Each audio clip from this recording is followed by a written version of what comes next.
so we're gonna finish out 1 Corinthians 13. We've looked at verses 4 through 7. We're gonna concentrate today on verses 6 and 7. And we're taking a look at what love is. So this is kind of a continuation, a definition of love, or some say it's not really a definition, it's how love behaves or how love acts. And also kind of think of it as a love test. We talked about the flower, and I know, and obviously you guys, a few of you reacted that you were familiar with what I was talking about. You go pick a flower. Used to go, they love me not, that kind of thing. So how are you guys, just think of that kind of as we go through this, how are you doing on this? As you hear these different traits that you should be doing and you should not be doing, how are you doing on that? How are you rating love me not? So if you kind of break it down and you kind of color code it, it's kind of interesting what Paul does here, because the red are things we should do, and the blue are things we should not do, are traits we should do. So he begins by saying love is patient, love is kind, but then we spent most of the time last week kind of living over here in the negative side. We're looking at all the things that love does not do. Love is not envious, it's not boastful. And now we're going to see, as we get to verse 6 and 7, he's going to transition back to things we should be doing. So he kind of sandwiches in the middle the negative traits and then goes back to the positive traits. And just keep that in mind. We've also been talking about God's expectations of love is different than what the world is. This is one of the reasons why I chose this. I think love is the subject that everybody, us included, I think we get very confused over what love is, what it really means. Sometimes we get so focused on receiving love that we forget that love is giving and not expecting to receive. And so we started the year with talking with Jesus and Peter. And we found that God has expectations for every one of us. How much do you love God? And honestly speaking, I think all of us will admit that we don't love God as much as we should, which is the position Peter was in. And then also we see that if we love God, then we should want to serve God. And he has things for us to do. He would say to Peter, feed my sheep. Well, he's given each and every one of us, and we're not going to really get into that this year, maybe it's in a future year, but each and every one of us has been given a talent or a gift. You may say, I'm not talented. Well, I used to think that when I was in high school. I remember saying that to my Word of Life leader and my Sunday school teachers, and they would say, they would talk about ministry, and I'd look at them and say, I play basketball. What am I going to do? And I'm not even that great at basketball. I'm okay at basketball, but really I don't have any talent. And that's where I think it's fairly typical for not only teenagers, but for adults. I know people go through their whole life, and I can't do anything. But God has given us something to do. And the question is, if you love God, then you should be doing what he wants you to do. And you need to understand that there's going to be hardships along the way. And how much you love God, the more you love God, the more you're going to be willing to push through the hardships. Because you love the person and you're willing to sacrifice to them. So that's kind of where we started. And we've also seen that John talks about the false love. I kind of had fun with it, the Grinch syndrome. And unfortunately, this is where the world has redefined love. Love has become what I can get, not what I can give. And so it's all about, you'll hear the phrase, you should be able to do what makes you happy. A lot of our laws are being formulated that way. We need to do this because you have the right to be happy. You have the right. And it's about, it becomes a self-centered thing as opposed to a giving thing. So John warns us about the desire of the flesh, the desire of the eyes. I had fun with this. I remember a couple of weeks ago when somebody had brought in, I can't remember what kind of cheesecake it was, but it was a cheesecake into elementary. And I desired that cheesecake. It wasn't my cheesecake, but I really, really, really wanted a piece. And I caught myself thinking, boy, that would be really good with a cup of coffee this morning. Not that I need cheesecake for breakfast, but that's a really nice looking cheesecake. Well, that's what I'm talking about. That's the desire of the flesh, if you want to put it in a fun way. It's looking at something and saying, I want it over everybody else. It's being the first in line or being whatever the case is. So we have to guard against that, because what it does is it changes your heart. Your heart becomes cold. It doesn't think about how you could be hurting somebody else. We also looked at love and service, and Paul at the beginning of 1 Corinthians 13, he gives 4 examples. And here's where we can trip up, where we can think we're doing right and we're not. And he says to the Corinthians, I don't care how well you speak, I don't care what you know, I don't care what you give or how big your faith is. If you're not doing it in love, then it's empty, it's hollow. There's no meaning in it.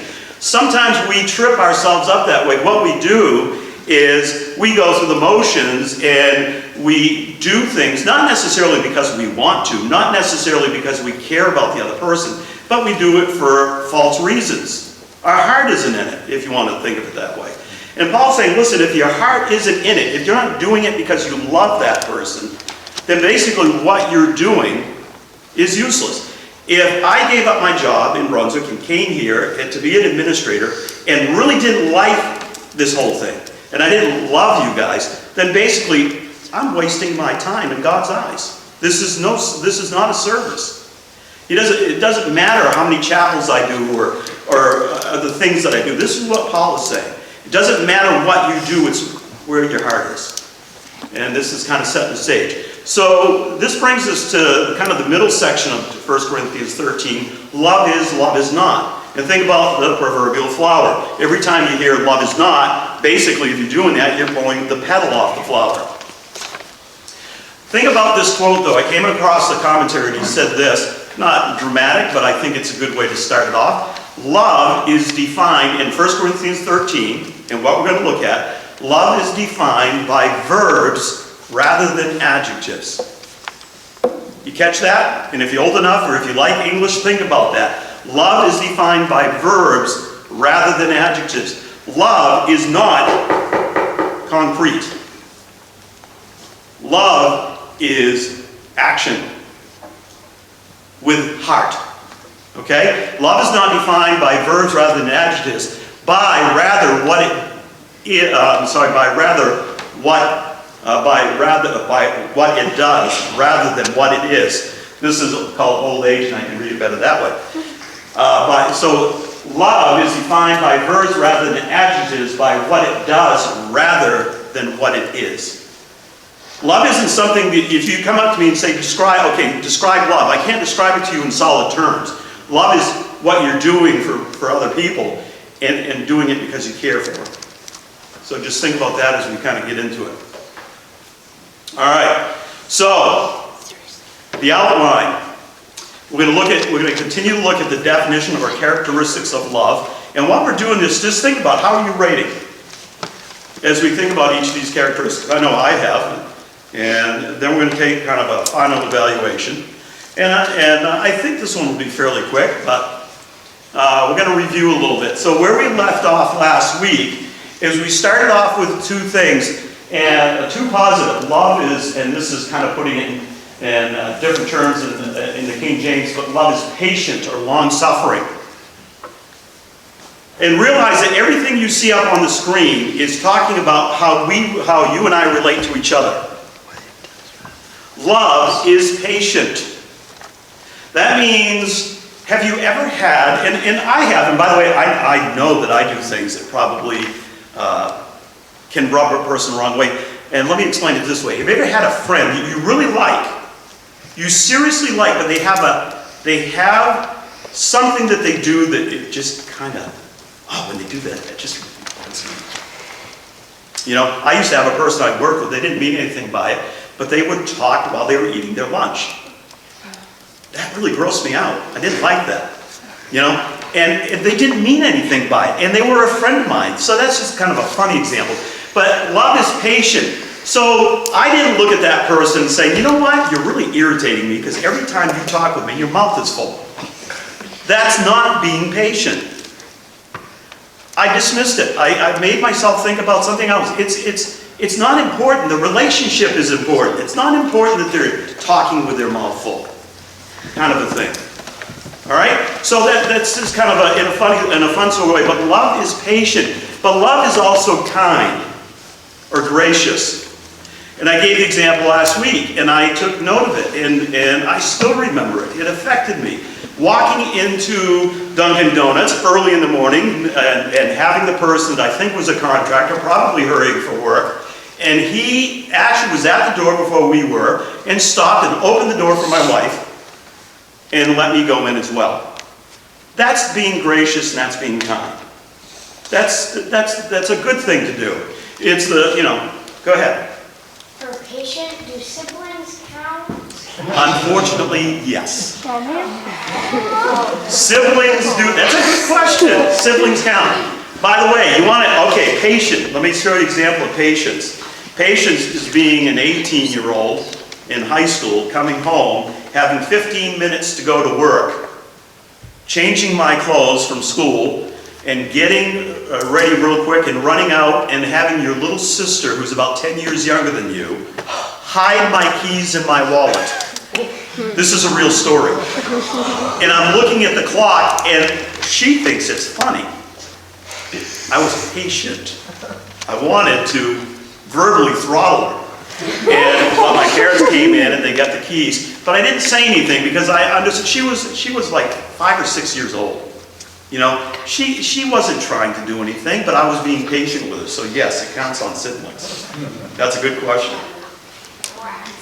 So what is love not?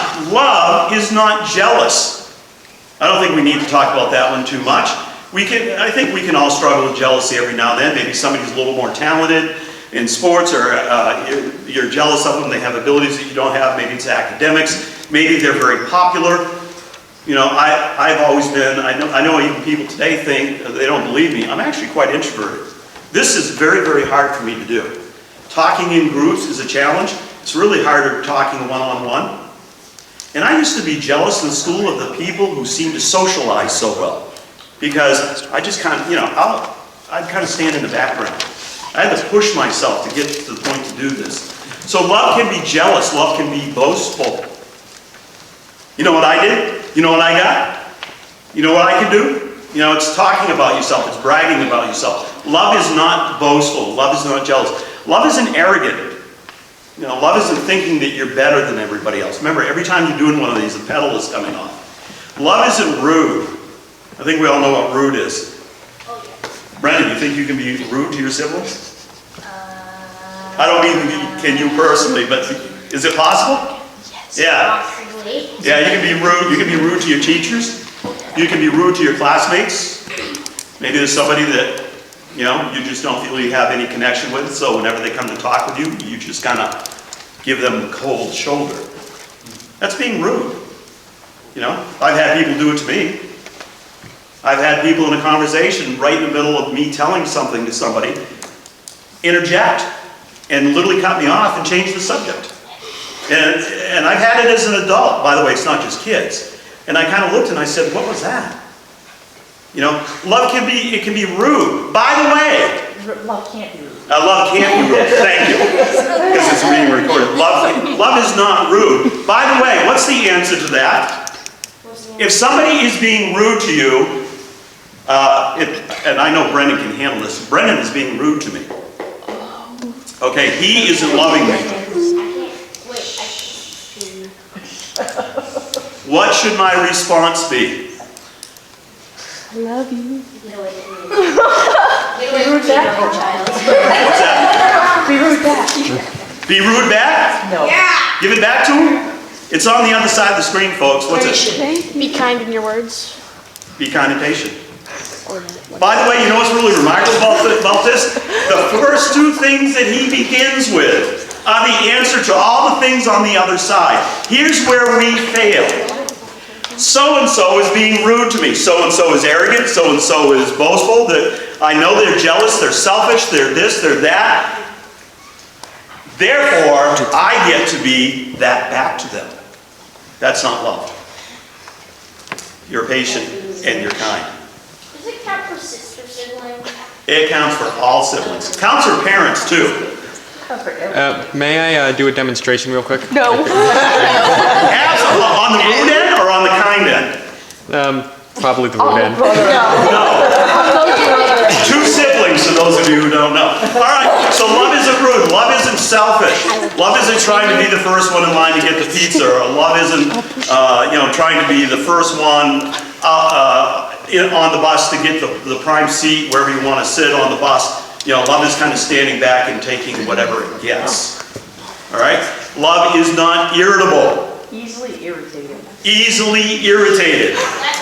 Okay, for instance, and it's a true story, and it was a friend of mine.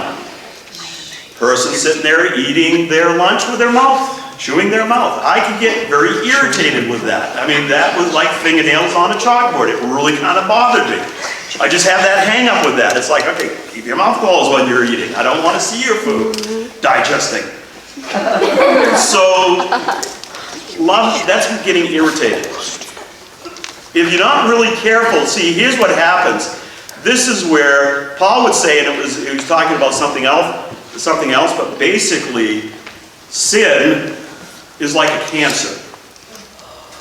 One person does something, and here's how the day begins. And this is real. This has happened to me. Driving to work in the morning in a great mood, and somebody cuts me off and nearly hits me on the way to work. And then beeps their horn at me, even though I always had the right of way and they were running a stop sign, or that kind of thing. So what happens? I walk into work and somebody comes up to me, and I'm still my adrenaline's flowing for this. Morning, Troy, good to see you this morning. It's not a good morning. So you snap at somebody. You get irritated with them. Sometimes we can take out the irritation on somebody else. Then that person gets grumpy. Paul says it eats like a cancer. It's like dominoes. On the same thing, if you're patient and you're kind, sometimes you can turn it around. I have one question. Yep. How come he's using using cancer as it when cancer isn't even contagious? Except no, it's a good question. It's not contagious, but it spreads within the body. And we're all part of the body. And we're all part of the body. That's a good question, because that proves he wasn't following the analogy. But you see what I'm saying? Paul talks about us being body.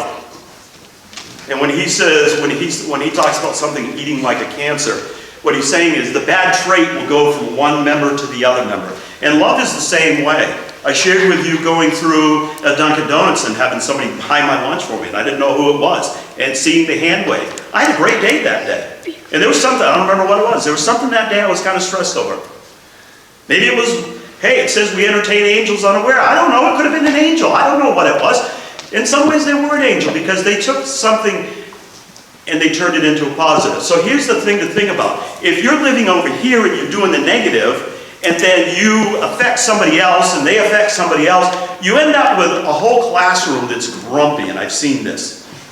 It's easier, not picking on high school, it's easier in high school because I'm across the hall and I hear you guys in the hallway. And I'm not saying that nobody else does this, but I hear it. But somebody has something go wrong and then it just kind of rolls.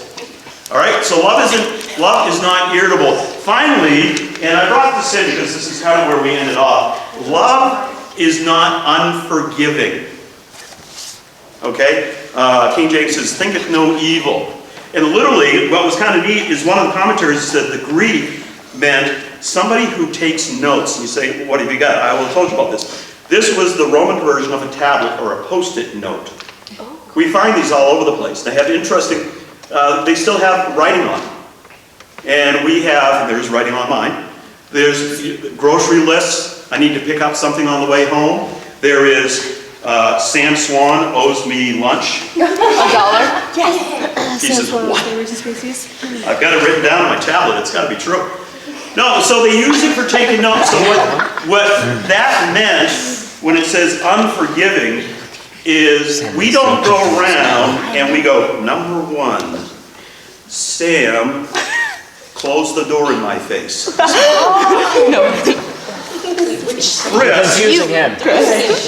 Chris hit me as I walked by.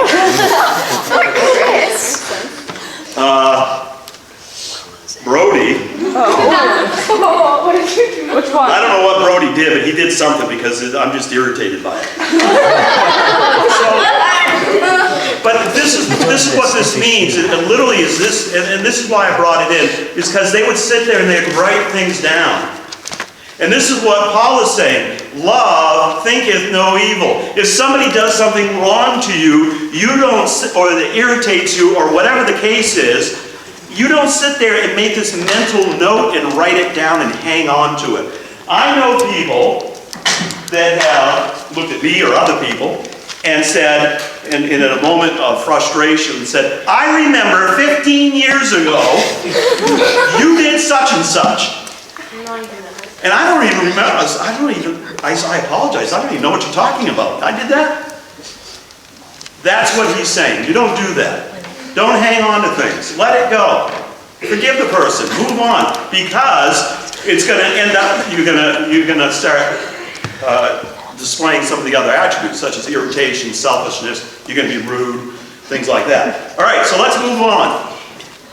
It does not rejoice at wrongdoing, but it rejoices in the truth. So Paul is changing back. Remember we talked about kind of the color coding? He's been talking negative, negative, negative. Verse 6, another negative. Love does not rejoice at wrongdoing, but he contrasts it. What does love do? It rejoices in the truth. So you have this contrast. What this means is you don't live over here and you think it's funny when somebody does something that's really sinful or rude, especially involving other people. You don't live in this world of, that was really funny. I remember I had a coworker, they came and they did something one day in my office, and I had the advantage, I was a senior person. So just my seniority kind of carried a little influence. And they came in one day and they did something, and they said something about somebody else. I didn't respond. And they looked at me kind of funny, and they kind of said it again. I said, it's really not funny. And they looked at me. I said, I'm sorry, that's kind of cold. I said, I really don't appreciate that. Well, and they apologized. I didn't laugh at what he was trying to make a joke about. All right, so you don't rejoice in wrongdoing or a sin or iniquity or anything along that line. So what do? You rejoice in truth, right doing, things of God. Think on these things. Whatsoever things are lovely, whatsoever things are pure. Think on these things. You only rejoice in something that's good. And that can be really hard because sometimes it's a friend of yours. And they don't mean anything by it. They'll do something, not to you, but they'll say, you know, they'll come out and I'm sorry, Sam is my punching bag today, and I'm going to have to buy Sam lunch or something here. But it'd be like me going up to Sam Lamont and going, you know what Sam Swan did? What's that? It's a long list. It's a long list. No, instead love focuses on the right doing. You know what? You know, Sam's been working really hard with praise and worship. Sam's been doing this. I'm focusing on the good things that Sam does. Not the 27, he's got 27 good things and then he does one bad thing and all I think about is the bad thing. All right? So love rejoices in right doing, not in wrong doing. Mrs. Ancona, you know what Mr. Ancona did? Oh, she does. There's a list. But it's also not participating and thinking it's funny to be part of the wrongdoing. Correct. It's holding up the right doing and being part of the right doing. Yeah. Be the example.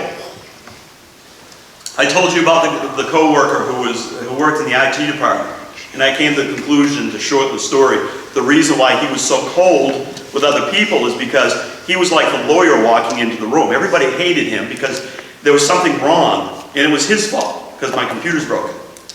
And he wouldn't respond. And so I just continually, I tried to do good things. I tried to push him the other direction. So again, our actions can speak louder than words. Love bears all things, believes all things, hopes all things, endures all things. This is really powerful stuff. And we're going to break it down. First of all, love bears all things. Love, you remember the analogy?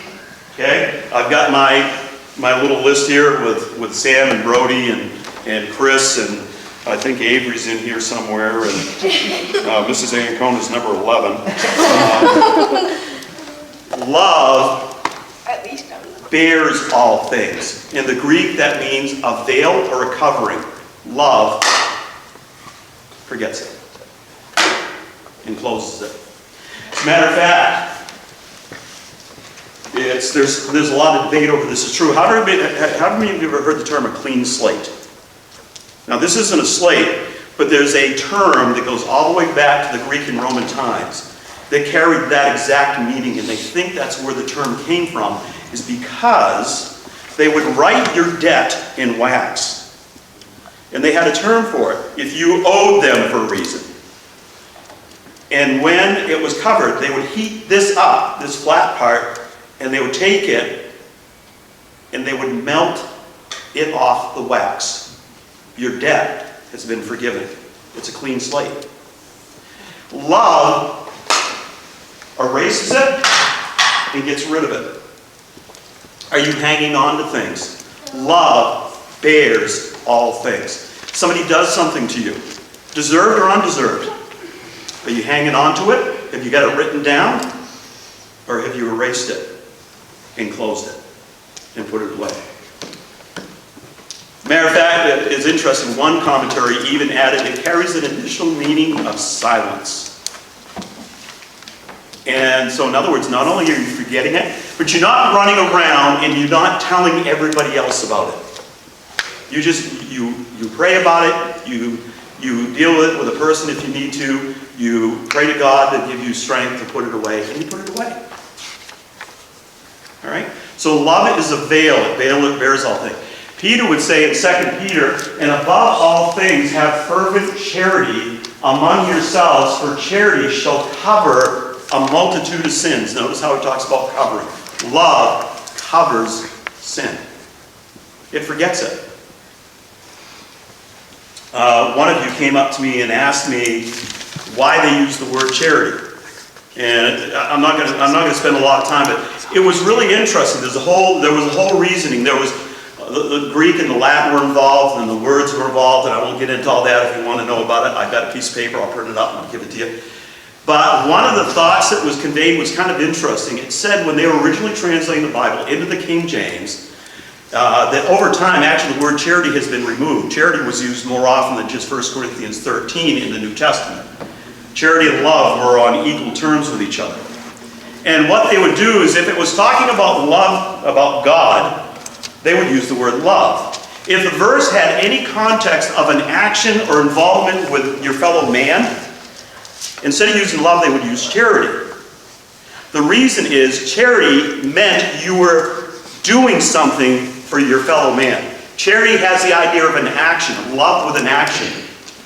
So, that's oversimplified, but there was the definition of the word, the original language, and all that stuff. So originally they were, that's why it's been maintained in 1 Corinthians 13, because it's all about love that is doing something. Love covers sin. Love forgets wrongdoing. All right, next one. Love believes all things. Now that carries a pretty deep meaning, because one of the things it's talking about is you believe the things of God. What this does not mean is that you're gullible, but what it means is that you have faith in men. Now, you've got to be careful and define that. That does not mean faith in men in the sense of worshiping or like a faith in God. It's a different kind of faith. What that means is you look at somebody and you say, you know what? They have been rude to me, they have been boastful, they have been this, they've been that, I've forgiven them, and I think they're worth investing in. I believe in them. I believed enough in the guy from the IT department that I continued to be kind and gracious to him. That is what that's talking about. Believes all things, has faith in men. When somebody does something to you, you just don't give up on them. I believe in that person. Maybe you defend that person. And I've seen it at work where somebody would be mad at somebody and they would be railing on somebody. I said, you know what? I remember saying it to a boss. He came and asked me one day, and he was thinking about firing somebody. And he put me in a pretty awkward position because I was kind of junior management. He says, I'm thinking about firing this person. What do you think? And literally, I was just, yeah, he's got a problem. No question. But I believe in him. I says, he's really good at what he does, but he's going through some pretty tough times right now. I believe in that person. That's what Paul is looking for. I have faith in men. And it carries behind it the faith we have in God, because think about the unforgiving servant. God is symbolic in the unforgiving servant of the king who forgave the debt, and then the servant wouldn't forgive somebody else. God has forgiven us, we should forgive others. Believes all things. Love hopes all things. This is another powerful one. What does that mean? It is a positive attitude. Now, it hopes all things that we've talked about last year, hope in the promises of God, hope in and things like that, and all this is kind of funneling through that. But what this is talking about is the same thing. Is you're not the negative person. You know, when things are happening involving your fellow man, you're not getting negative about it. I believe in them and I have hope in them. I'm going to keep positive about this. I'm not going to give up. I'm going to keep praying for them. I'm going to keep praying for myself. I'm going to pray for the family, whatever the case is. You're positive about it. You have hope in that person. And finally, love endures all things. Think about everything on the list that we've talked about. And love is steadfast. And literally, the Greek word that's used here is a military word. And it literally kept the meaning of a soldier that would stand in line, and they had cleats on their shoes, and they would plant their feet, and they'd get ready, and they would stand, and they wouldn't move no matter what. That's love. That's what love does. Love is continually being abused, being wronged, having things done to you, and just not quitting. Matter of fact, if you study what Jesus Christ did, despite everything that physically was done to him, it says he spoke not a word. That's love. I mean, you know, we already had a glimpse in the Garden of Gethsemane that he reacted, and it says the soldiers fell down. I mean, he didn't have to do much, but he spoke not a word. That's steadfast. That's love. God so loved the world that he gave his only begotten Son. That's the example. So how much are you willing to stand when something is being done to you? Or do you quit? Do you give up on the person? Do you lose faith in the person? Do you no longer believe in them? You take that tablet that you got, you open, you crack it back open, and you write it back down. And Satan will do this. He'll bring all the things that you've in the past. They'll come flooding back. And then you'll find yourself saying, I remember 10 years ago. I remember 2 months ago. I remember when they did this. I remember when they did that. But love is steadfast. It doesn't back down. It doesn't quit. It endures all things. As a matter of fact, the similar thought is conveyed in 2 Timothy 2:3. Thou therefore endure hardness as a good soldier of Jesus Christ. So you plant your feet and you stand. All right, so let's wrap this up. Love is a relationship. Love is more than what you get out of it. Love is how you're responding to God. And if you love God the way he wants you to love him, by default, the love is going to flow through you, and it's going to flow into others. Because I'll tell you right now, and we're going to look at this as the year goes on, you may say, everything you're saying is making sense, but I can't do that. You're right, you can't. There are days that I've had people that I don't want to love. I'll tell you that right now. And there's only one reason I can, and that's because I've got a God whose love is more powerful than what I'm trying to hang on to. And I give it up. So love is vertical. And if the vertical is in the correct alignment, then the horizontal is automatic. So if you look at this up here, this is kind of where we started, and we've added some positives and negatives. And the key is which side are you on? A lot of you may find that you're on both sides in some cases. But here's the situation. If you're more on the negative side, this is kind of what the flower looks like. Okay? They love me not. You're negative, you're jealous, you're arrogant, you're rude, And that's how you look to other people. But if you display this, if you're patient, you're kind, you celebrate in right doing, you're silent, even despite the fact that other people are abusing you, you have faith in people, you believe in them. And by the way, that is not an arrogant, a naive, or not an arrogant, that's not a naive faith. That's not believing in somebody and being naive about it. Even Jesus says, there's a line in the sand where you kind of go, okay, I got to turn this over to God. But basically, having faith in men, believing in men, being positive, being steadfast. Love, and here's the difference. Love in the world is selfish.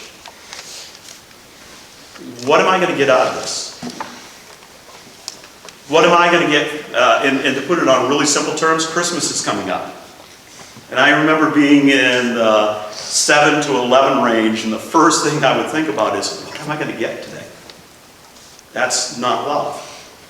Love is getting up and saying, I bought something for somebody who really can't wait to see them open it. Love is that way. And that's the difference between God's love and our love.